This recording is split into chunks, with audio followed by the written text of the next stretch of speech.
Good afternoon.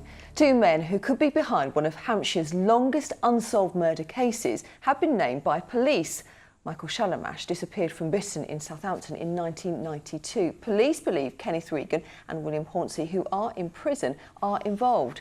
Well, when he went missing, his wife Yvonne received a handwritten letter saying he'd run off with someone else.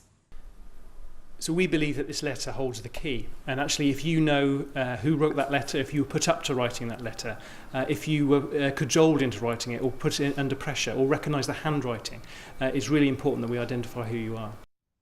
Now this week marks a year since a man from Brighton died following an attack in Mexico.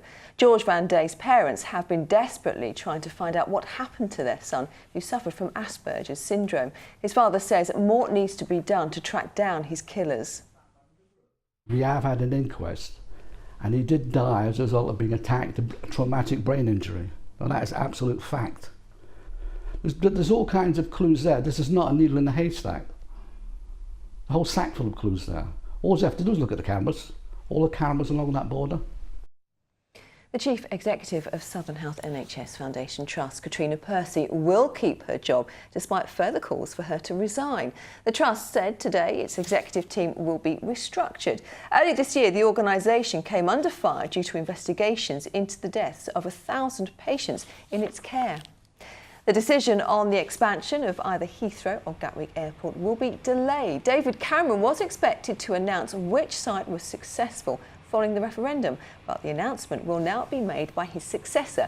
A decision isn't expected now until at least October. Southern and Southeastern rail services have been rated by passengers as the worst in the country, according to a national survey. Watchdog Transport Focus says overall satisfaction in the region is among the worst on record. Well, Southern says the poor results are due to London Bridge repair works and storm imaging. Well, new high-speed Hitachi bullet trains have begun operating in the Thames Valley. Costing £6 billion, they're travelled between Reading and Paddington and were said to be over budget and 3 years late. Well, Simon is coming next with the all-important weather forecast.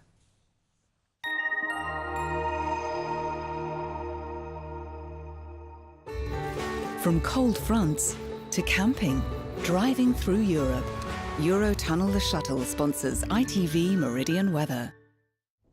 Well, there's a fair amount of dry weather around this afternoon, the chance of an occasional shower and a few bright spells, most of them down towards the south coast, but certainly feeling cool and breezy with highs of around 18-19 degrees, and that wind quite strong along the coast and around the Isle of Wight. Now, as we head into tonight, dry at first, but then another weather front comes in from the west, and that'll bring some outbreaks of rain through the night. Some of them likely to be on the heavy side too, but because of the breeze and the cloud cover, at least it's very mild, with temperatures staying up into the mid-teens, and the rain should have just about gone by the time we wake up tomorrow morning. Fair bit of cloud lingering behind. Slowly though, things will brighten up quite nicely. By the afternoon, some good spells of sunshine, just the chance of an odd shower. Temperatures again in the high teens.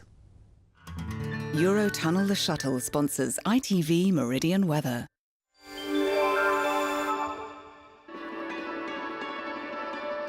Keeping a close eye on summer. The Pollen Count, sponsored by Allergy Eye Drops. Well, thanks to the largely dry weather, that pesky grass pollen is everywhere, and it'll be the same tomorrow morning. Levels will start very high, but if a shower lands on you, we will see them drop. And of course, you'll always find the latest weather on our website. And if you're free at 6 o'clock this evening, I do hope you can join Sangeeta. She'll be here with more of the day's news for you.